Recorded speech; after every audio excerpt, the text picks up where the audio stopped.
सतगुरु दाता कौन सको तुमने जान।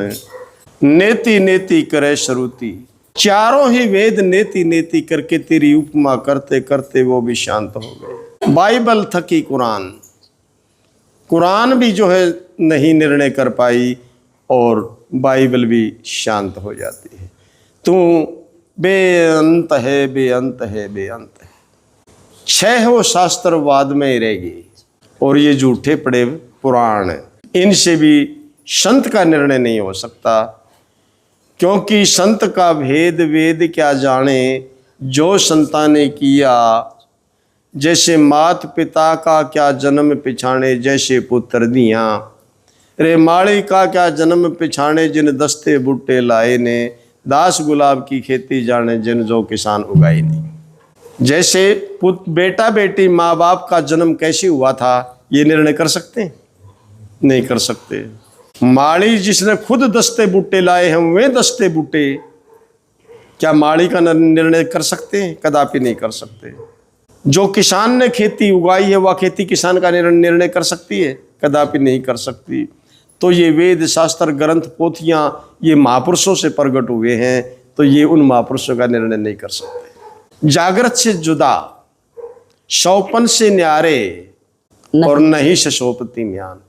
तुम जागृत से जुदा हो। क्यों? जो मैं अभी प्रमाण दे रहा था कि जागते हुए भी संत शशोपति में होते हैं और शशोपति में होते हुए भी वो जागृत में होते हैं। ये रीति है फक्कर की, रहनी है फक्कर की। ठीक है। जागृत से जुदा, सौपन से न्यारे, नहीं शशोपति म्यान। सदा अकाल, जहां पर काल की पहुंची नहीं, सदा अकाल निरंतर व्यापे। इसीलिए उसको सतगुरु कहा। सत्य मैंने सत्य, और सत्य क्या? जो निरंतर हाजर नाजर मौजूद यों की त्यों है रहने वाली वस्तु है, उसको सत्य कहते हैं। भूत भविष्य वर्तमान में एक निरंतर सोई रही, बिना किसी परिवर्तन के, बिना किसी बदलाव के। जैसा भूतकाल में था वैसा ही वर्तमान में है और वैसा ही भविष्य के अंदर रहेगा। इसलिए बाबा नानक ने भी कहा कि आद सत जुगाद सत है भी सत, नानक होशी भी सत। अंतर बाहर निरंतर व्यापे, सदा अकाल निरंतर व्यापे, अंतर बाहर समान। तुम अंतर भी वैसे हो और बाहर भी वैसे हो। जैसे आकाश घड़े के अंदर भी वैसा ही है और घड़े के बाहर भी वैसा ही है, और मध्य में भी वैसा ही है।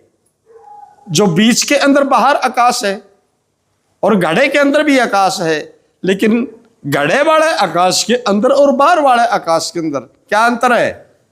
उनको अलग अलग कौन करके दिखा रहा है? जो बीच में घड़े की दीवार है, यही तो फर्क है ना। बीच में घड़े की दीवार है, लेकिन उस घड़े के अंदर आप पानी डाल दो और वो घड़े वाला पानी रिस के बाहर आ रहा है, तो उस घड़े के पानी को बाहर आने के लिए रास्ता दे कौन रहा है? आकाश ही दे रहा है ना। उसके अंदर पोलार है, वो थोथ मौजूद है, तो इससे सिद्ध हुआ कि आकाश मध्य में भी आकाश ही है। इसी प्रकार से वो सत्य स्वरूप अंतर भी वैसा ही है और अंदर बंदेवान नहीं, वो बाहर भी वैसा ही है। और अंदर और बाहर, जिन दोनों के मध्य के अंदर जो ये शरीर की दीवार है, वो इसके अंदर भी वैसा ही है। ठीक है। तो इसलिए सदा अकाल, काल उसको भक्षण कर ही नहीं सकता। सदा अकाल निरंतर व्यापे हुए हैं और वो अंदर और बाहर एक ही समान है। अंदर और बाहर का उनका कोई भेद नहीं है। अंदर बाहर समान। 5 तत्व गुण 3 से न्यारे, क्योंकि पांचों तत्व उन्हीं से प्रकट है, उसी सत्ता से प्रकट है, और 3 गुण भी उन्हीं से प्रकट हैं, क्योंकि उनकी जो मूल शक्ति माया है उससे ये 3 गुण प्रकट है। 3 गुणों से जो है महतत्व प्रकट है, महतत्व से अहंकार प्रकट है, और फिर जाकर के 5 तनु मात्राएं प्रकट होती हैं, फिर तत्व प्रकट होते हैं। ठीक है। तो 5 तत्व गुण 3 से न्यारे, क्योंकि ये संपूर्ण शरीर जो स्थूल नजर आता है, ये सारा का सारा तमोगुण रूप है।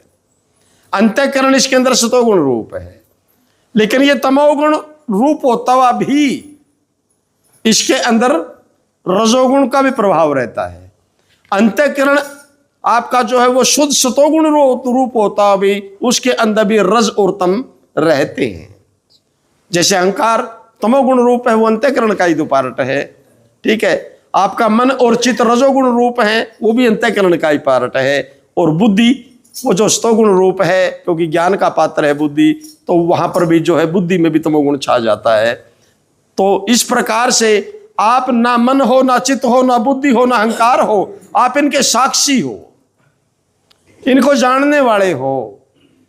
आप ना ये 5 भौतिक शरीर भी तुम नहीं हो, तुम इस शरीर के जानने वाले हो। ये शरीर तो आपको जानता ही नहीं, तुम जानते हो शरीर को। ठीक है, उदाहरण के तौर पर यानी शरीर के अंदर रहते हुए भी तुम शरीर से अलग हो। इंद्रियां तुम्हें प्रभावित कर ही नहीं सकती, तुम किसी इंद्रियों का विषय ही नहीं हो, तो फिर मैं आपको जानूं कैसे? इसलिए तो कहा कि सदगुरु कौन सके आप न जान, क्योंकि ये नेत्र आपको विषय नहीं कर सकती, ये कान आपको विषय नहीं कर सकते, ये हाथ आपको विषय नहीं कर सकते, क्योंकि ये हाथ सदगुरु का लगावा तो ये भी शरीर का लगेगा ना, तो शरीर तो त्रिगुण रूप है, ये तो तमोगुण रूप है। ठीक है, तुम शरीर में रहते हुए शरीर से निसंग हो, शरीर में रहते हुए शरीर से अलग हो, तुम शरीर हो ही नहीं, तो फिर मैं जानूं तो सतगुरु में आपको कैसे पहचानूं? 5 तत्व गुण 3 से न्यारे निर्गुण, क्योंकि तीनों गुण तो माया के हैं।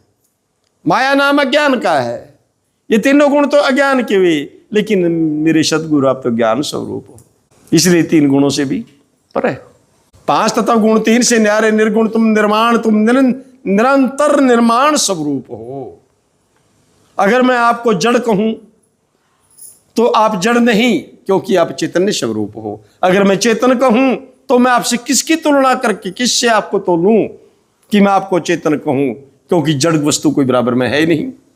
जड़ की तरफ देख करके ही तो आपको मैं चेतन कहूं।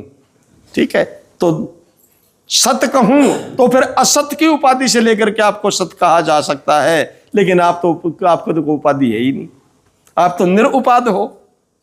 सत्य असत और जड़ ना चेतन, युक्ति लगे ना प्रमाण। ए मेरे साहिब, मेरे सतगुरु, मैं किस प्रमाण के द्वारा जानूं आपको?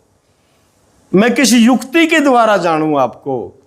इसलिए बंधु हो, सतगुरु को जानना, संतों को जानना, ये बच्चों का खेल नहीं है, ये बाल बुद्धियों का तमाशा ही नहीं है।